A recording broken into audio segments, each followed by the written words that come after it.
Veronica was born in a world defined not by the open skies of the Mojave, but by reinforced steel corridors, locked blast doors, and a doctrine that valued preservation over progress. She was raised inside the Hidden Valley Bunker, a fortified remnant of the pre-war United States military complex that had become the Brotherhood of Steel's last refuge after their disastrous encounter with the new California Republic. From birth, Veronica's identity was shaped by the Brotherhood's belief that advanced technology was both humanity's salvation and its greatest threat, a contradiction that permeated every aspect of daily life.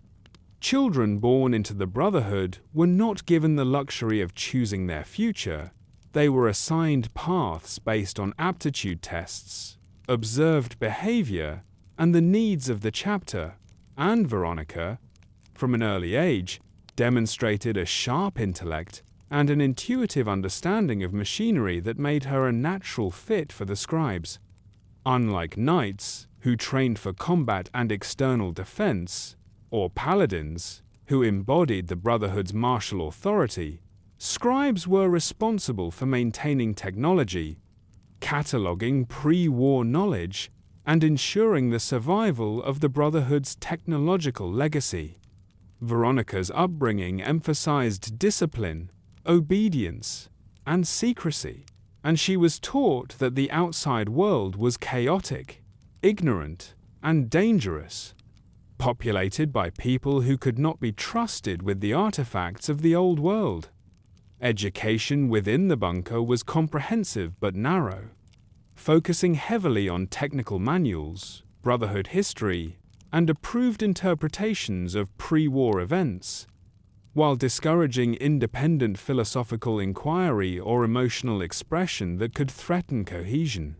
Social interaction was limited to other Brotherhood members, creating a closed ecosystem where personal relationships were monitored and deviations from expected behavior were quietly corrected or suppressed. Veronica grew up surrounded by advanced equipment that few wastelanders would ever see, yet she lived under strict rationing, constant drills, and an ever-present sense of existential threat.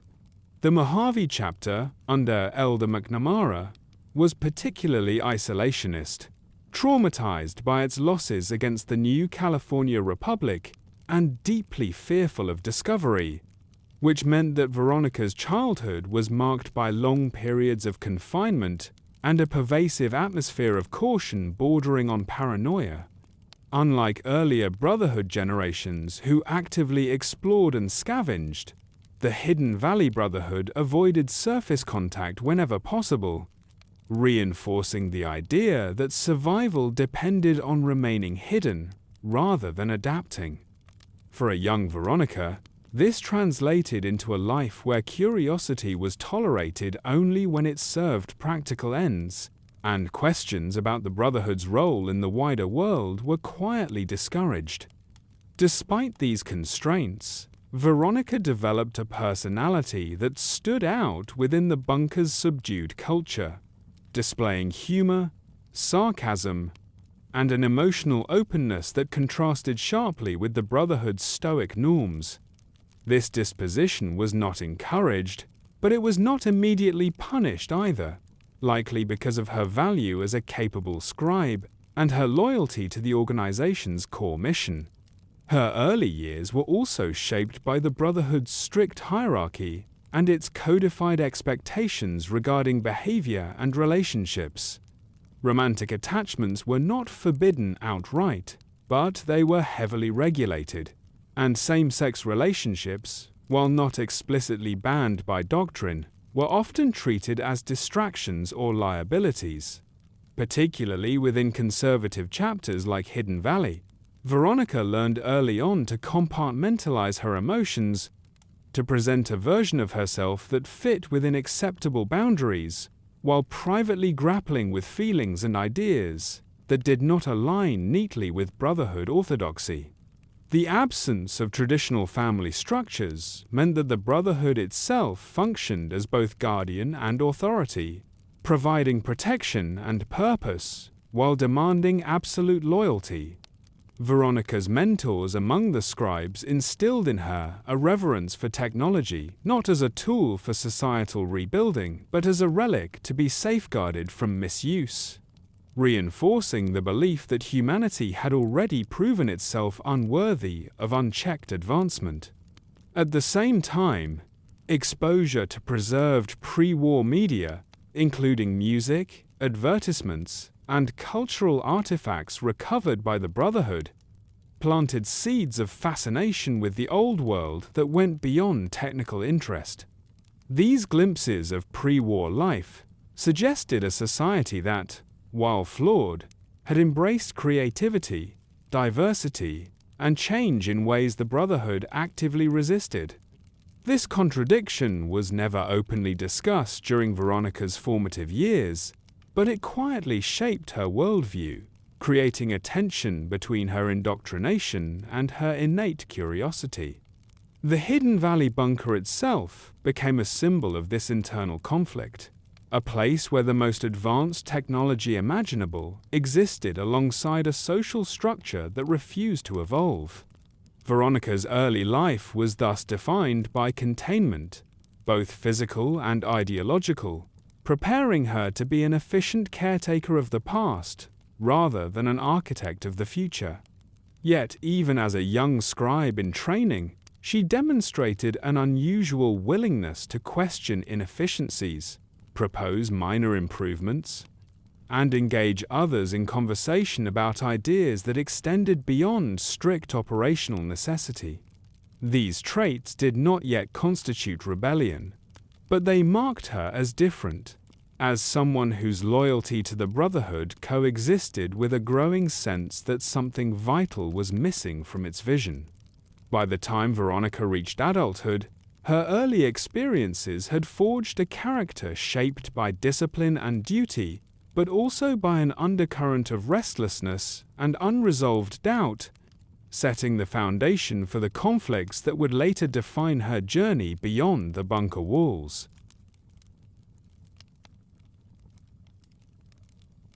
Life inside Hidden Valley and the isolation of the Mojave chapter defined the practical reality of Veronica Santangelo's existence far more than ideology alone, because the bunker was not merely a headquarters, but a sealed world whose routines, architecture, and constant vigilance shaped every waking moment of those who lived within it. Hidden Valley was a pre-war military installation buried beneath an unremarkable stretch of Mojave Desert, deliberately chosen by the Brotherhood for its defensibility and obscurity after the chapter's catastrophic conflict with the new California Republic. By the time Veronica came of age, the Mojave chapter was no longer an outward-facing force, actively reclaiming technology, but a besieged remnant traumatized by defeat and driven inward by fear. The bunker's heavy blast doors remained closed almost constantly, opening only for tightly controlled patrols or covert supply runs, reinforcing a culture of isolation that bordered on self-imposed imprisonment. For Veronica, this meant that the outside world existed largely as an abstract concept, discussed in cautionary briefings, and filtered through the Brotherhood's deeply pessimistic narrative about the wasteland's inhabitants. Daily life followed a strict schedule dictated by alarms, duty rotations, and ration allotments, leaving little room for spontaneity or individual expression. The artificial lighting, recycled air, and unchanging metal corridors created an environment where time blurred together, seasons were irrelevant, and the natural world was something remembered rather than experienced. This physical confinement mirrored the psychological state of the Mojave chapter itself, which under Elder McNamara adopted an increasingly conservative interpretation of Brotherhood doctrine, prioritizing survival through secrecy over any attempt to influence or assist the surrounding region. The loss of Helios 1 and the chapter's subsequent retreat underground became a defining trauma that permeated every decision, fostering an atmosphere of suspicion and anxiety. Veronica grew up in a community where drills for bunker lockdowns were routine, where discussions of the new California Republic carried an almost mythic dread, and where the idea of cooperation with outsiders was treated as a dangerous fantasy. Interaction between different ranks was formal and restrained, reinforcing the hierarchy that kept order but also suppressed dissent. The Mojave chapter's isolation meant that internal social dynamics intensified, as there were no new members from outside to introduce fresh perspectives. Only children born into the Brotherhood and indoctrinated from birth. Gossip, minor disagreements, and ideological differences took on disproportionate weight in such a closed environment, yet open conflict was rare, smothered by the overriding need for unity. Veronica's role as a scribe placed her at the heart of the bunker's operational life, granting her access to workshops, data archives, and maintenance corridors that most members rarely saw. But even this relative freedom was constrained by security protocols and constant oversight. The bunker was designed to withstand nuclear war, not to nurture a thriving society.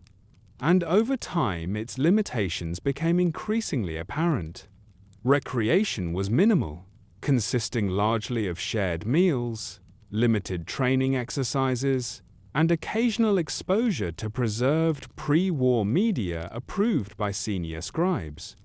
The absence of open spaces and natural stimuli contributed to a sense of stagnation, particularly for someone like Veronica, whose personality thrived on interaction and discovery. The Mojave chapter's isolation also deepened generational divides, as older members clung to the belief that withdrawal was temporary and necessary, while younger members like Veronica had known nothing else and struggled to see a future beyond perpetual hiding. This disconnect was rarely addressed openly, as questioning the bunker strategy was implicitly questioning the elders' authority and, by extension, the Brotherhood's survival. For Veronica, the isolation of Hidden Valley fostered both a deep loyalty to her people and a growing unease with the cost of that loyalty. She observed how fear of the outside world gradually transformed into disdain, how caution hardened into dogma, and how the chapter's once proud mission eroded into little more than preservation for its own sake. The bunker became a symbol of safety and entrapment simultaneously, a place that protected the Brotherhood from immediate threats while slowly suffocating its capacity to adapt. Veronica's humor and sociability, which might have flourished in a more open environment, instead became coping mechanisms, ways to inject levity into a space defined by tension and routine. Over time, the isolation of the Mojave chapter did more than shield it from enemies. It severed it from the evolving realities of the wasteland, ensuring that members like Veronica grew up in a world increasingly out of step with the civilizations struggling to rebuild above them. This insularity would become one of the central pressures shaping Veronica's worldview, as life inside Hidden Valley taught her not only what the Brotherhood feared, but also what it had already lost by choosing to hide rather than engage. The Brotherhood's doctrine, gender roles, and Veronica Santangelo's place among the scribes reveal the quiet but deeply entrenched social structures that governed life within the Mojave chapter, structures that were rarely codified in explicit rules, yet powerfully enforced through tradition, expectation, and institutional inertia. Officially, the Brotherhood of Steel maintained that rank and function were determined by merit, aptitude, and loyalty rather than gender, a principle rooted in its origins as a pre-war military remnant where women served alongside men. In practice, however, the Mojave chapter's long isolation and cultural stagnation allowed older assumptions to calcify, creating an environment where women were disproportionately funneled into non-combat roles, particularly within the scribes, while knights and paladins remained overwhelmingly male. Veronica's assignment to the scribes aligned with her genuine technical ability, but it also reflected an unspoken bias that framed intellectual labor and maintenance work as more appropriate for women than frontline combat. Within the bunker, scribes occupied a paradoxical position of importance and marginalization, entrusted with preserving the Brotherhood's most valuable assets, while excluded from strategic decision-making and treated as support rather than leadership material. Veronica learned early that her value was measured not by her ideas, but by her utility, by how efficiently she could maintain terminals, repair power armor components, and catalog recovered technology without challenging the assumptions of those in command. Brotherhood doctrine emphasized obedience to the chain of command and reverence for tradition, discouraging individual interpretation of the Brotherhood's mission, and this rigidity was particularly pronounced in the Mojave chapter, where fear of extinction made deviation feel existentially dangerous. Gender expectations were never openly discussed, but they manifested in subtle ways, from who was encouraged to pursue combat training to whose opinions carried weight in informal discussions. Veronica's natural assertiveness and conversational style often clashed with these norms, earning her a reputation as informal and overly expressive in a culture that prized restraint and emotional control. While male scribes who demonstrated initiative were sometimes groomed for greater responsibility, Veronica encountered an invisible ceiling, where her competence was acknowledged, but her broader insights were dismissed as impractical or naive. Romantic relationships further exposed the Brotherhood's conservatism, as personal attachments were tolerated only insofar as they did not interfere with duty, and same-sex relationships, though not explicitly prohibited, were quietly stigmatized as distractions that undermined discipline. Veronica internalized the lesson that aspects of her identity were best kept compartmentalized, expressed only in private moments or trusted company. Despite these limitations, she took pride in her role as a scribe, believing deeply in the Brotherhood's stated mission to protect humanity from repeating the mistakes of the past, and she approached her work with diligence and care. Yet the doctrine she served increasingly felt hollow, emphasizing preservation over understanding and control over compassion. Veronica's place among the scribes was thus defined by contradiction, as she embodied the Brotherhood's ideal of technical proficiency while simultaneously challenging its unspoken rules simply by existing as she was. Her experiences exposed the gap between the Brotherhood's founding principles and its present reality, where fear had narrowed its vision and tradition had hardened into exclusion. Over time, the cumulative effect of these pressures shaped Veronica's growing awareness that her role within the Brotherhood was not limited by her abilities, but by an institution unwilling to imagine a future that included voices like hers in positions of genuine influence. From an early age, Veronica Santangelo distinguished herself through a restless mind that resisted passive acceptance, demonstrating a form of intelligence that went beyond rote memorization and into genuine problem-solving, a trait that quietly set her apart within the Mojave chapter's highly controlled intellectual environment. While Brotherhood education emphasized strict adherence to manuals, protocols, and historical records, Veronica displayed an unusual tendency to ask why systems functioned as they did, rather than simply learning how to maintain them. In the workshops and maintenance bays of Hidden Valley, she showed an intuitive grasp of mechanical systems, energy distribution, and terminal interfaces, often identifying inefficiencies or minor flaws that more senior scribes overlooked because they followed established procedures without question. This aptitude was not the result of defiance, but of an earnest desire to improve the Brotherhood's ability to survive, even if her suggestions were not always welcomed.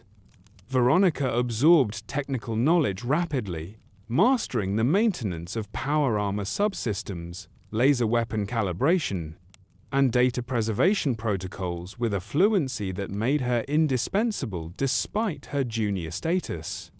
Her curiosity extended beyond immediate tasks, leading her to explore archived pre-war schematics, experimental designs, and theoretical research that had little practical application under the chapter's isolationist policy, but fascinated her nonetheless. This intellectual breadth sometimes put her at odds with her peers, who were content to specialize narrowly and avoid drawing attention to themselves. Veronica's habit of connecting disparate ideas, of imagining how preserved technologies could be adapted to improve daily life, rather than simply locked away, subtly challenged the Brotherhood's prevailing mindset. While senior scribes acknowledged her skill, they often framed her curiosity as a personality quirk rather than a strength, gently redirecting her focus toward maintenance duties that aligned with established doctrine. The bunker's culture rewarded consistency and predictability, qualities that Veronica possessed but did not allow to stifle her imagination. She learned to temper her enthusiasm, presenting her insights cautiously to avoid being seen as disruptive. Yet her mind continued to wander toward possibilities that lay beyond the Brotherhood's immediate concerns. This tension between capability and constraint became a defining feature of her experience, as her technical aptitude made her valuable, while her intellectual curiosity made her suspect. Over time, she developed a quiet frustration with the limits imposed on her work, recognizing that the Brotherhood's fear-driven conservatism prevented it from fully benefiting from the talents of its own members. Veronica's curiosity was not abstract or academic, but deeply practical, rooted in the belief that technology should serve people rather than exist as an end in itself.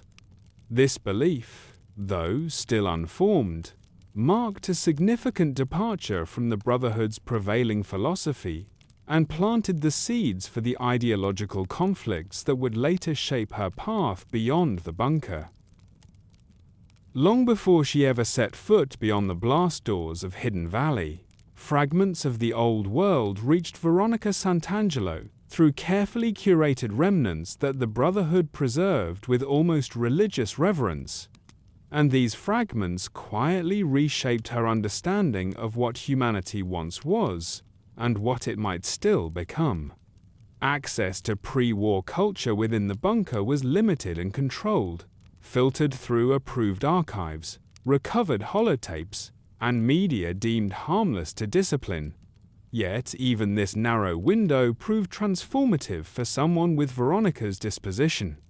She encountered pre-war music, advertising reels, and recorded speeches not as sterile artifacts, but as expressions of a society that valued creativity, humor, and emotional openness in ways starkly absent from Brotherhood life. Unlike many of her peers, who treated such materials as curiosities or cautionary examples of excess, Veronica connected with them on a personal level, finding in old-world voices a sense of individuality and warmth that contrasted sharply with the bunker's rigid social norms. The optimism and absurdity present in pre-war pop culture challenged the Brotherhood's narrative that the past was defined solely by hubris and failure, suggesting instead a civilization that, for all its flaws, aspired to more than mere survival. Veronica was particularly drawn to the idea that technology had once been integrated into everyday life to improve comfort, expression, and connection, rather than being hoarded and guarded as a dangerous relic. This exposure fostered an appreciation for history that was emotional rather than purely technical, leading her to see pre-war society as something complex and human, rather than a cautionary tale reduced to equations and after-action reports. The Brotherhood's doctrine framed old-world ideals as warnings, emphasizing that unchecked progress led inevitably to nuclear annihilation. But Veronica noticed how selectively this lesson was applied, as the Brotherhood itself relied on the very advancements it condemned while refusing to engage with the cultural context that produced them. The contrast between lively pre-war recordings and the somber, utilitarian atmosphere of Hidden Valley deepened her sense that something vital had been lost, not only to the Great War, but to the Brotherhood's interpretation of its aftermath. She began to internalize the notion that preserving technology without preserving the values that guided its humane use amounted to an incomplete understanding of history. This realization did not yet manifest as open dissent, but it subtly altered how she approached her duties, infusing her work with the belief that knowledge carried moral weight beyond its mechanical function. The old-world ideals she encountered, ideas of progress, cooperation, and shared cultural identity, resonated with her in ways that Brotherhood teachings never fully addressed, highlighting the absence of broader purpose within the bunker's mission. Over time, these influences contributed to a growing internal conflict, as Veronica struggled to reconcile the vibrant humanity she glimpsed in pre-war culture with the narrow, fear-driven worldview enforced by her own people. In these moments of quiet exposure to the past, she began to imagine a future that did not simply avoid repeating old mistakes, but actively learned from the aspirations that once defined civilization, setting her further apart from a Brotherhood increasingly content to survive without truly living. As years passed within the sealed corridors of Hidden Valley, it became increasingly clear to Veronica Santangelo that the Brotherhood she served was no longer merely cautious, but trapped in a state of institutional paralysis driven by an overwhelming fear of change. The Mojave chapter's retreat underground after its losses to the New California Republic had solidified a defensive mindset that transformed temporary survival measures into permanent doctrine. Decisions were no longer guided by long-term strategy or adaptation, but by the immediate imperative to avoid risk at all costs, even when inaction posed its own dangers. Veronica observed how discussions among senior members circled endlessly around the same concerns: discovery, infiltration, extinction, without ever progressing towards solutions that involved engagement with the outside world. The chapter's leadership treated innovation with suspicion, equating new ideas with instability, and assuming that deviation from established practice would invite disaster. This fear was not irrational, as the Brotherhood had suffered devastating consequences from overconfidence in the past, but it had hardened into an identity that defined the chapter more than its original mission. For younger members like Veronica, who had known only this withdrawn existence, stagnation was not a phase, but a condition, one that slowly eroded morale and purpose. She saw talented knights reduced to routine patrols that rarely left the bunker, and skilled scribes confined to maintenance cycles that preserved equipment few would ever use. The Brotherhood's reverence for tradition, once a source of unity, became a barrier to honest self-assessment, as questioning current policies was framed as disrespect for those who had fallen. Veronica became increasingly aware that the chapter's fear of repeating history prevented it from making history of its own, leaving it disconnected from the rapidly changing realities of the Mojave. Even small proposals for outreach, technological assistance, or cooperation with other groups were dismissed as dangerous fantasies, reinforcing a worldview in which isolation was equated with moral superiority. This rigidity extended to internal culture, where emotional expression and ideological debate were discouraged in favor of quiet compliance. Veronica felt the weight of this stagnation acutely, as her own ideas for using Brotherhood knowledge to improve lives were met with polite deflection or outright dismissal. The bunker's atmosphere grew heavier with each passing year, not because of external threats, but because of an internal unwillingness to evolve. In this environment, fear became self-sustaining, justifying every closed door and silenced conversation, while masking the chapter's slow decline. For Veronica, the Brotherhood's refusal to confront its own stagnation marked a turning point in her understanding of loyalty, forcing her to question whether devotion to an institution that feared change more than irrelevance could truly honor the ideals it claimed to protect. Among the most formative and painful experiences of Veronica Santangelo's life was her relationship with Christine Royce, a connection that developed quietly within the confines of the Brotherhood and stood in stark contrast to the emotional restraint expected of its members. Their bond formed through shared duty and shared unease, as both women occupied roles that placed them close to the Brotherhood's intellectual core while leaving them marginalized within its power structure. Christine, a dedicated and capable scribe in her own right, embodied many of the Brotherhood's virtues: discipline, competence, and loyalty, yet she also possessed a depth of feeling that mirrored Veronica's own. In the isolating environment of Hidden Valley, where social circles were small and emotional expression was limited, their relationship became a rare source of intimacy and understanding. They found comfort in one another through conversation, shared frustrations, and a mutual awareness of the limitations imposed on their lives, forming a partnership that was both romantic and intellectual. This connection, however, existed under constant pressure, as the Mojave chapter's conservative culture viewed close personal attachments with suspicion, particularly when they fell outside traditional expectations.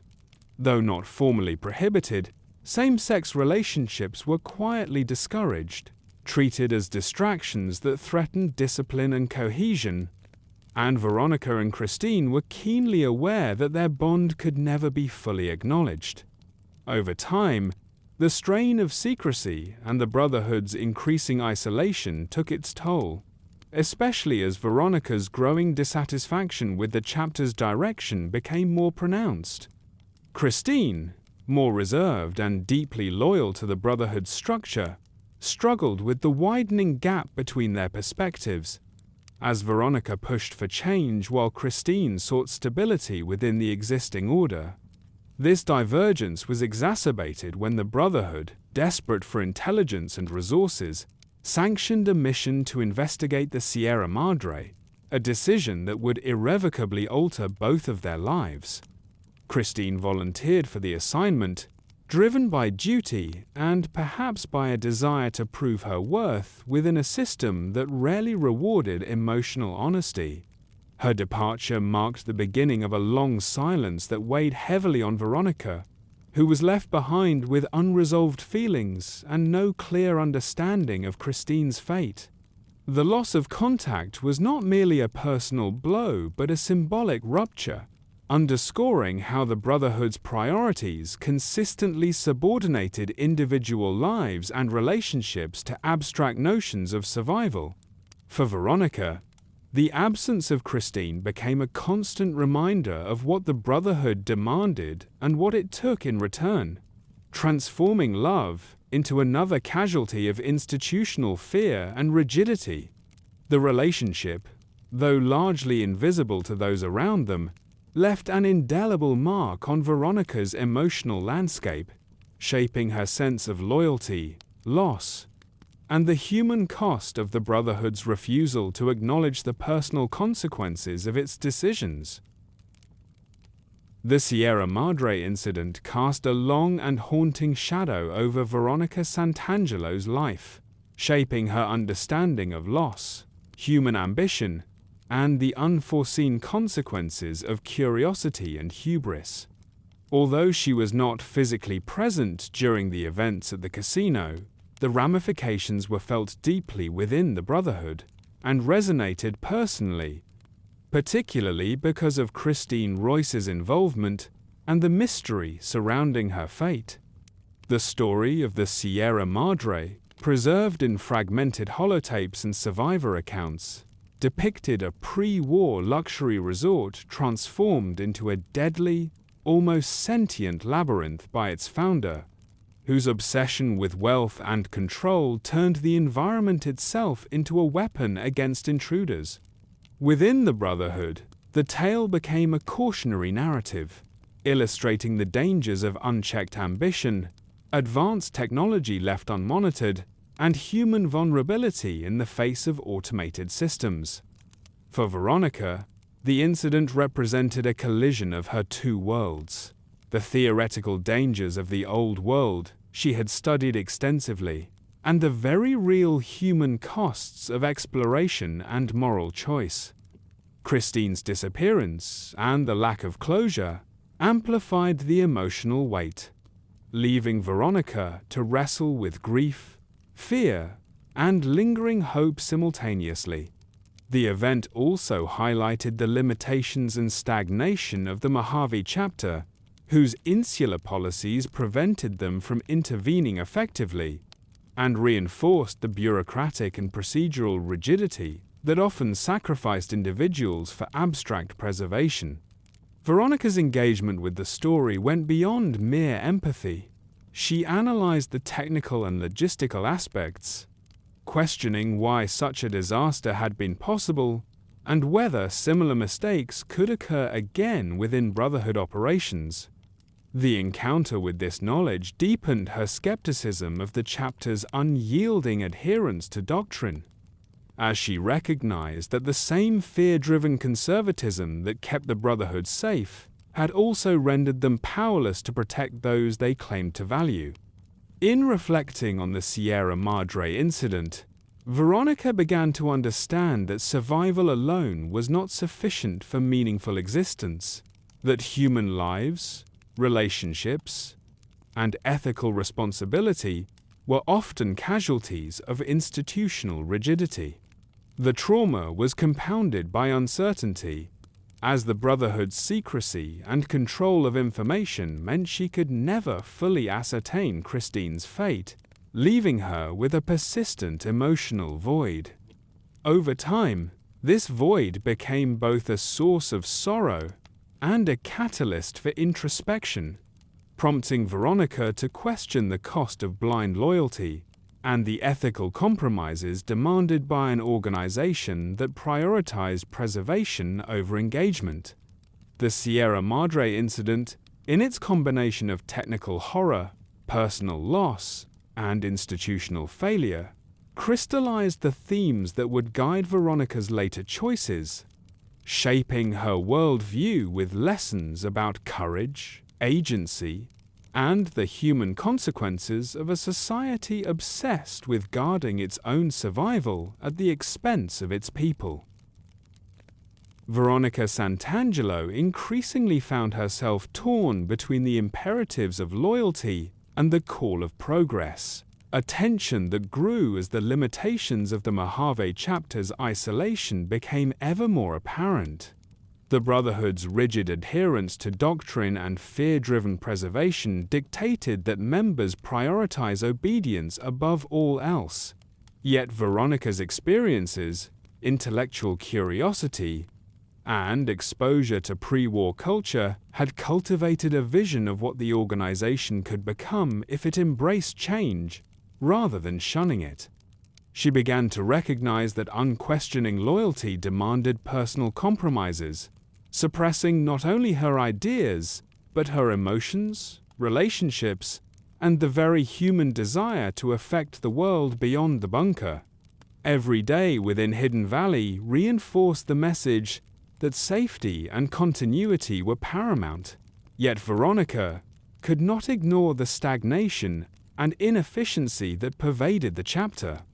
She observed talented scribes relegated to repetitive maintenance tasks, capable paladins confined to bunker patrols, and the elder himself clinging to outdated strategies that prevented adaptation or engagement with the wasteland's evolving realities. The internal friction became impossible to ignore.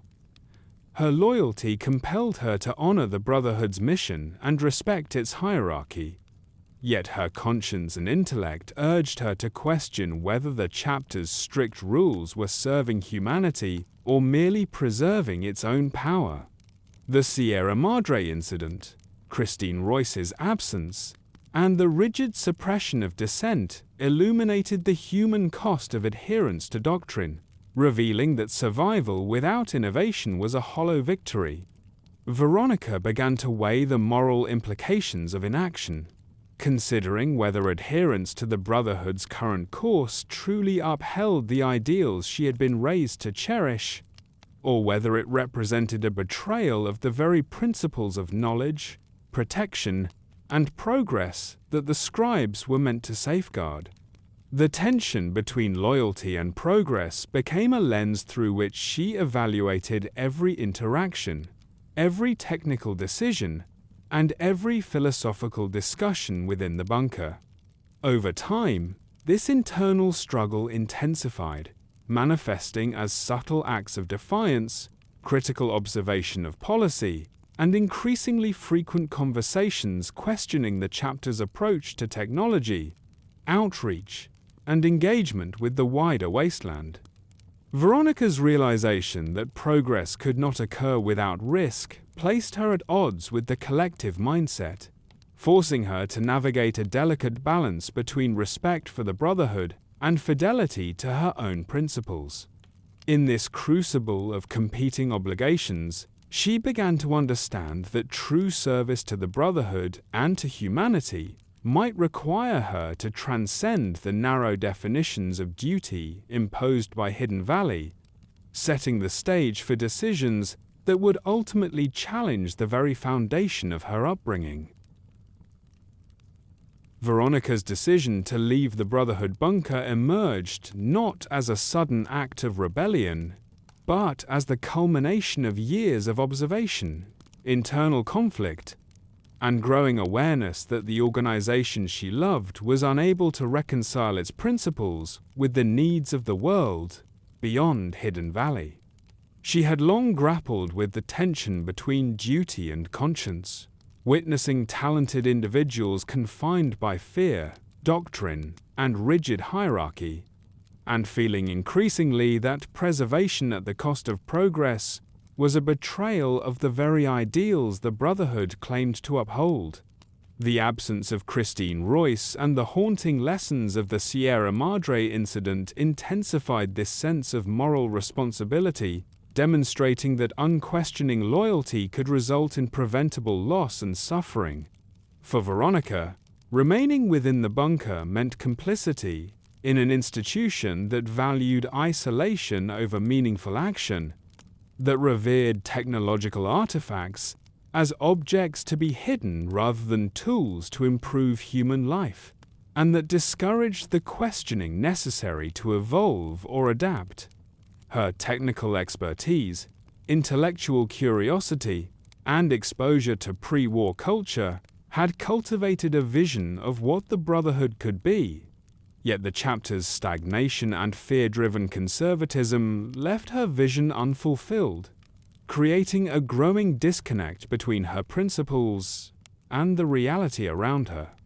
The decision to leave involved careful consideration of risk, both personal and strategic, as exiting Hidden Valley exposed her to the harsh realities of the Mojave wasteland, where threats from hostile factions Raiders and environmental hazards were constant, yet the dangers of inaction, of remaining confined to a place that stifled innovation and moral agency, outweighed the uncertainties of the outside world. In choosing to depart, Veronica sought to reconcile her loyalty with action, to honor the spirit of the Brotherhood's mission by applying knowledge and ethical judgment in ways the chapter itself refused to pursue. Her departure was also a deeply personal act, a recognition that she could no longer subordinate her individuality, curiosity, and moral reasoning to an organization increasingly defined by fear. Leaving the bunker symbolized both loss and liberation, the loss of the security, structure, and community she had known her entire life, and the liberation to explore, learn, and act in accordance with her conscience. This step marked the beginning of a journey that would expose her to new philosophies, new alliances, and new challenges, ultimately shaping her identity not solely as a member of the Brotherhood, but as a thinker, agent, and moral actor capable of influencing the wider world. The decision reflected an intricate weighing of duty, ethics, and aspiration, crystallizing the evolution of her character from obedient scribe to autonomous individual, prepared to confront both the wasteland and the ideological shortcomings of the institution that had defined her youth. Traveling the Mojave exposed Veronica to a world far broader, harsher, and more complex than the isolated corridors of Hidden Valley, forcing her to confront realities that the Brotherhood had long shielded her from, and to re-evaluate the principles she had been taught. The wasteland was simultaneously vibrant and brutal, a place of opportunity and peril, where survival required constant vigilance, improvisation, and moral judgment that the Brotherhood's rigid hierarchy had never demanded of her. She encountered scavenger camps, raider enclaves, independent settlements, and communities attempting to rebuild society in myriad ways, each presenting a different approach to technology, governance, and social cohesion. These encounters highlighted both the shortcomings of the Brotherhood's isolationist philosophy and the potential for human ingenuity and resilience outside its walls. The scarcity of resources, the constant threat of violence, and the tenuous alliances between factions forced Veronica to adapt quickly, combining her technical skills with observational acuity and strategic thinking. She learned to assess motives, anticipate danger, and negotiate interactions where ideological purity held little weight against the practical realities of survival. The Mojave's geography itself, from arid deserts to the ruins of pre-war cities, offered constant lessons in adaptation, as Veronica observed how communities leveraged available technology and knowledge to sustain themselves despite the environmental and social challenges. Encounters with traders, mercenaries, and wasteland settlers exposed her to moral ambiguities that the Brotherhood's doctrine had never prepared her for, challenging her to reconcile the ideals she carried with the pragmatic necessities of life outside the bunker. These experiences fostered a growing awareness of the limits imposed by isolation, as she witnessed innovation, cooperation, and conflict unfolding simultaneously in ways the Brotherhood could not anticipate or control. The journey also provided opportunities for reflection, as Veronica compared the human cost of the Mojave's struggles with the theoretical preservation strategies she had practiced for years, realizing that survival alone was insufficient without agency, empathy, and adaptability. Travel in the wasteland demanded not only physical endurance, but also psychological resilience, and Veronica's prior education, technical proficiency, and ethical grounding were continually tested against scenarios of scarcity, ethical compromise, and unexpected alliances. Each settlement, each encounter, and each danger underscored the complexity of the world she had been shielded from, demonstrating that rigid doctrines, no matter how well-intentioned, could not fully prepare one for the demands of a society attempting to reconstruct itself from ruins. The experience of moving through the Mojave solidified her sense of responsibility, reinforcing that knowledge, skill, and moral judgment must be exercised actively, not merely preserved behind locked doors, and that the vitality of civilization depended as much on courage and ethical action as on technical expertise. By the time Veronica had traveled extensively through the wasteland, she had begun to internalize a new framework for understanding the world, one that balanced her lifelong respect for technology and preservation with the dynamic and unpredictable realities of post-war human life. Veronica's encounters with other factions and philosophies in the Mojave deepened her understanding of the diversity of human societies and the ways in which ideology, culture, and survival strategies intersected in the post-apocalyptic landscape. She observed firsthand the stark contrast between groups that pursued strict order, such as the New California Republic, and those that embraced authoritarian rule through fear and coercion, exemplified by Caesar's legion.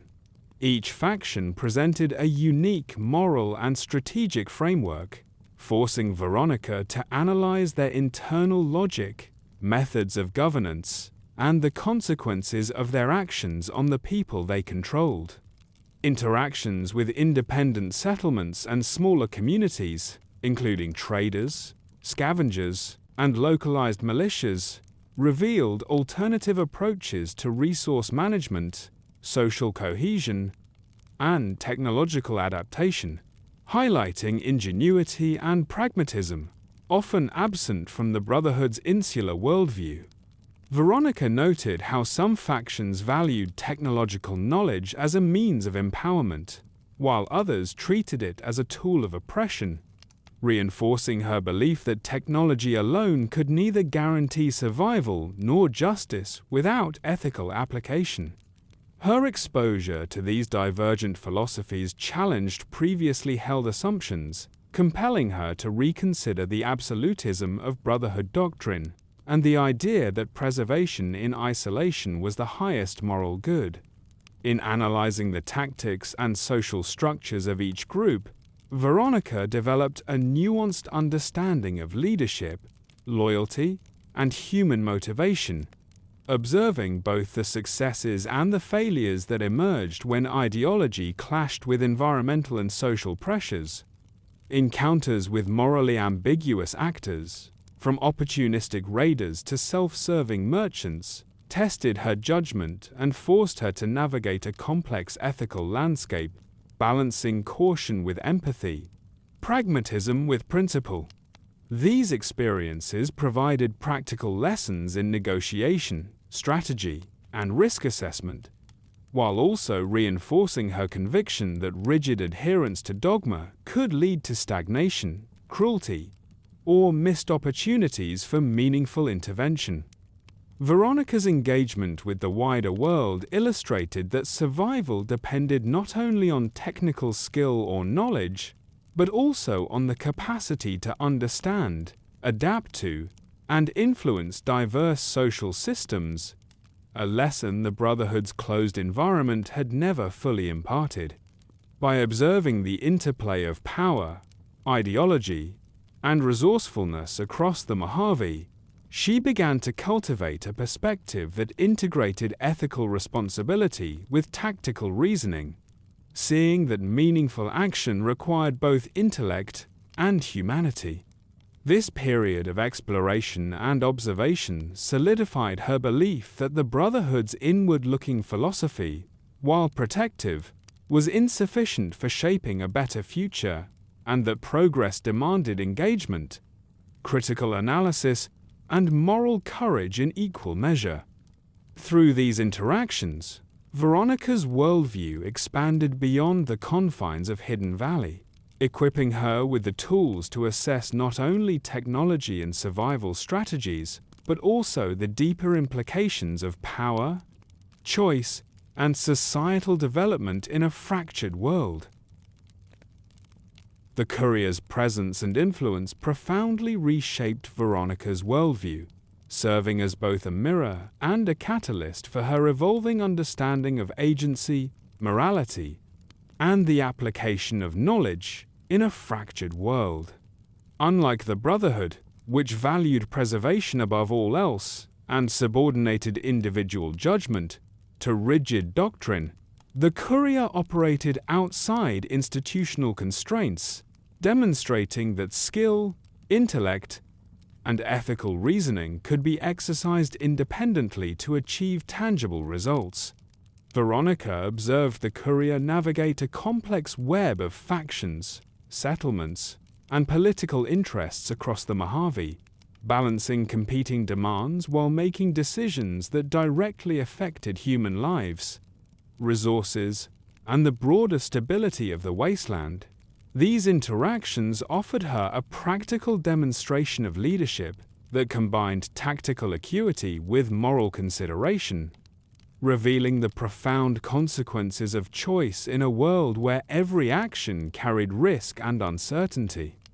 Through the courier's interventions, Veronica began to see that the application of knowledge was inseparable from ethical responsibility.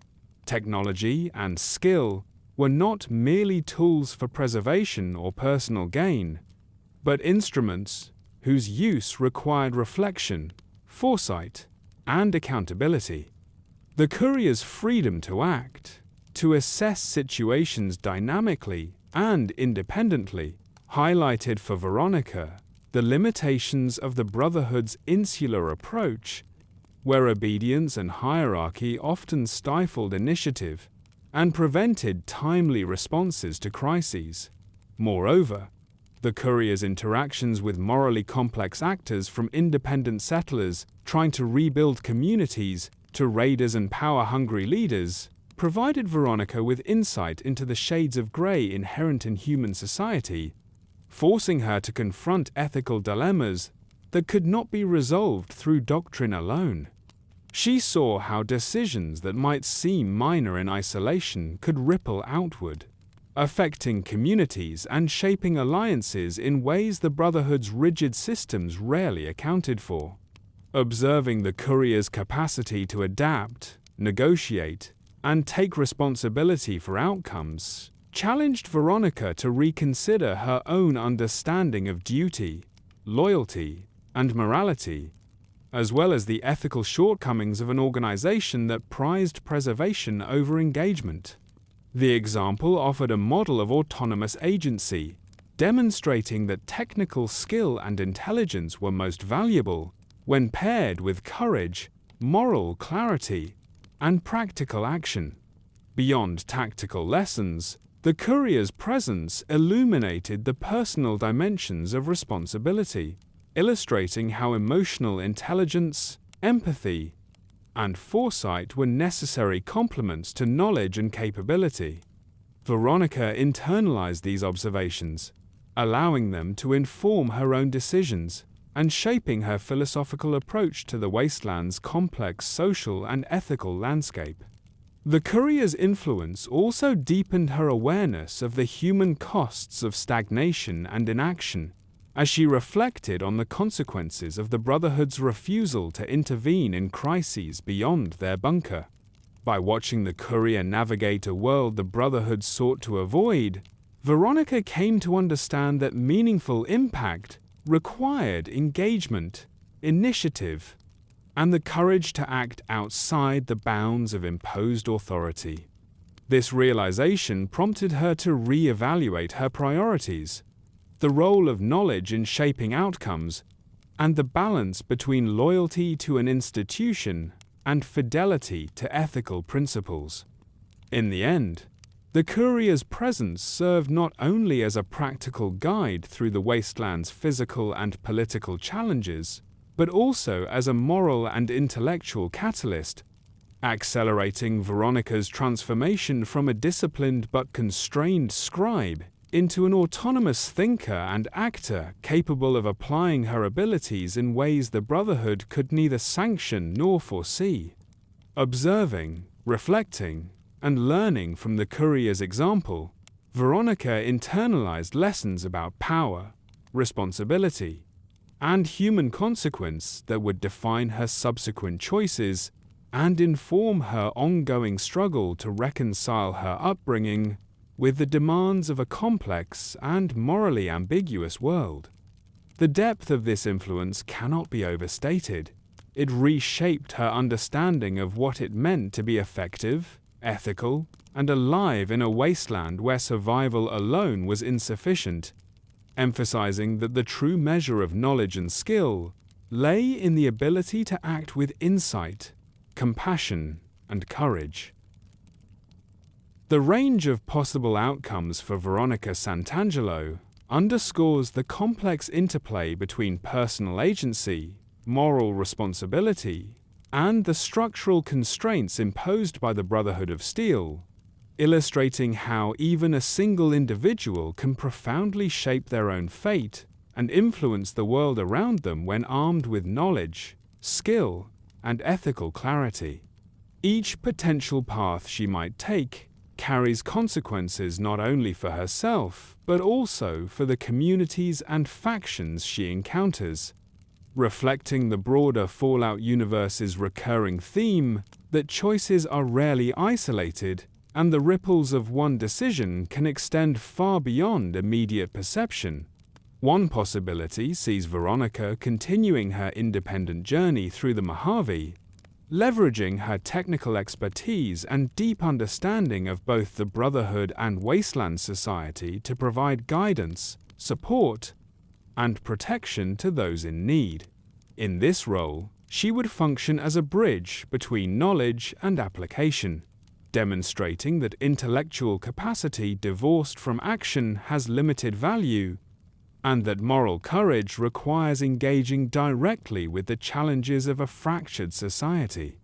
She could act as an advisor, mediator, or problem solver, assisting settlements in creating sustainable infrastructures, negotiating disputes, and defending vulnerable populations from the predations of raiders, corrupt factions, or environmental hazards. Such a trajectory would allow her to fulfill the potential that the Brotherhood, in its isolation and rigidity, could never nurture, transforming her skills and insights into tangible benefits for the wider world, while simultaneously exploring her own ethical framework in dynamic, real-world conditions. Another path might see Veronica attempting to reconcile with the Brotherhood, striving to influence its policies from within, advocating for reform, outreach, and a more nuanced understanding of technology's role in society. Such an approach, however, would confront deeply entrenched cultural inertia, requiring her to navigate a hierarchy resistant to change and to confront leaders who equated obedience with morality.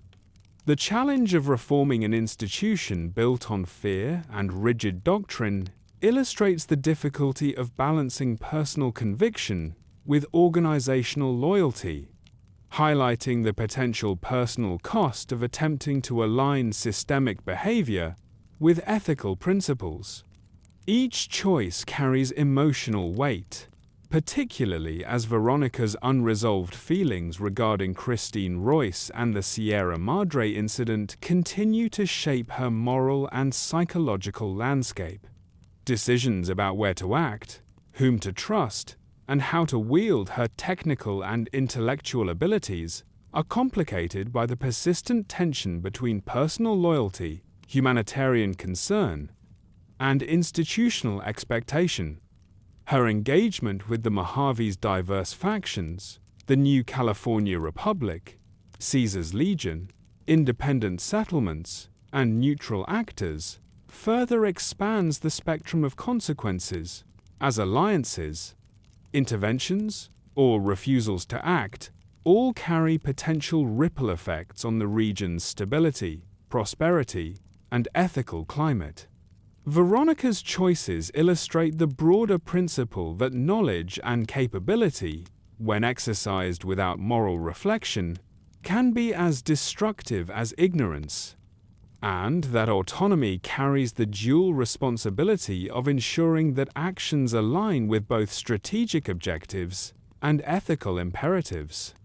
In contemplating her potential outcomes, one sees a microcosm of the Fallout universe's exploration of human agency, illustrating how individual decisions intersect with social, political, and technological structures to produce long-term consequences.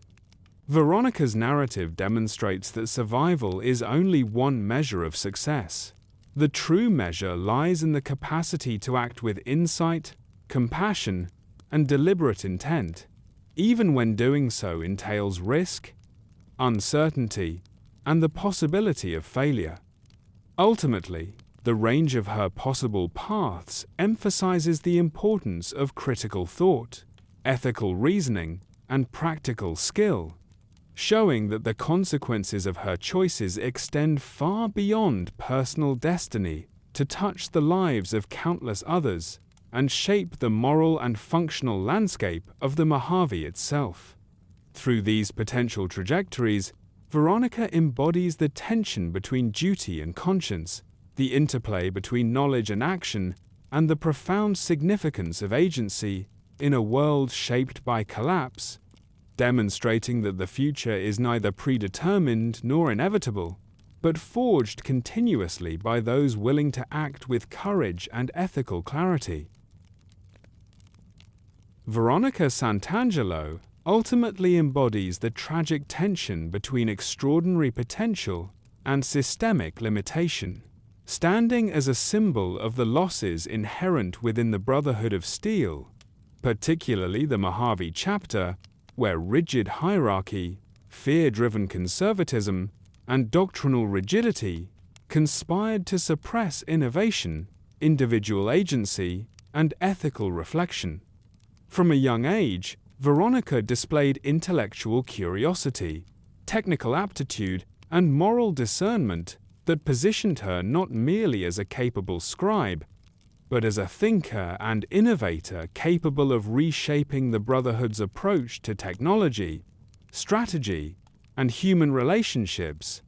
Yet, despite these attributes, the insular culture of Hidden Valley, reinforced by isolation, gendered expectations, and a rigid adherence to tradition, constrained her development, limiting the scope of her influence and stifling her capacity to effect meaningful change within the institution itself. This dynamic illustrates a broader pattern within the Brotherhood, in which talent is both cultivated and contained, valued for its practical utility while discouraged from challenging the assumptions and fears that define the chapter's operational philosophy. Veronica's departure from the bunker and subsequent experiences in the Mojave wasteland highlight the contrast between the unrealized potential within the Brotherhood and the opportunities available when intellect, morality, and skill are exercised independently. By leaving the bunker, she transcended the boundaries imposed by an organization more invested in preservation than in action, applying her abilities in ways that had immediate ethical and practical consequences for the communities, factions, and individuals she encountered. Her journey underscores the cost of institutional stagnation. The Brotherhood's fear of change not only limited Veronica's personal growth, but also prevented the chapter from realizing the broader benefits of her insight and initiative, leaving the Mojave deprived of what could have been a transformative contribution to regional stability and ethical leadership. Yet her story is also one of resilience and self-realization, demonstrating how talent, courage, and moral clarity can flourish even when an institution fails to recognize or support them. Veronica's experiences outside Hidden Valley allowed her to synthesize technical knowledge, ethical judgment, and practical action into a cohesive approach to problem solving, illustrating the ways in which individual agency can overcome systemic constraint when guided by insight and conscience. She becomes a lens through which the limitations of the Brotherhood are starkly revealed. An organization capable of preserving knowledge with meticulous care, but blind to the human and ethical dimensions necessary for meaningful application. In this sense, Veronica's narrative functions both as a cautionary tale and as an aspirational model, revealing the consequences of fear-based isolation while highlighting the transformative potential of individual initiative applied responsibly and courageously. Her trajectory demonstrates that the value of knowledge and skill is inseparable from moral responsibility and the willingness to act, and that the true measure of an institution or individual lies not in mere survival or technical competence, but in the capacity to use that competence to shape a better, more just world. Veronica's legacy, therefore, is multifaceted. She embodies what the Brotherhood lost by prioritizing preservation over progress, while simultaneously exemplifying what is possible when intellect, ethics, and agency converge outside the constraining walls of orthodoxy. Through her journey, the Fallout universe presents a meditation on the tension between potential and limitation, loyalty and conscience, and the enduring question of whether institutions can adapt without suppressing the very qualities that make individuals capable of effecting meaningful change. Ultimately, Veronica Santangelo stands as a testament to human resilience, intellectual courage, and moral responsibility, a symbol of the unrealized promise that exists whenever fear, tradition, or dogma constrain the exceptional within the service of preservation alone, and a reminder that the true measure of a person or an organization lies in the ability to balance knowledge, ethical action, and the courage to challenge a flawed status quo.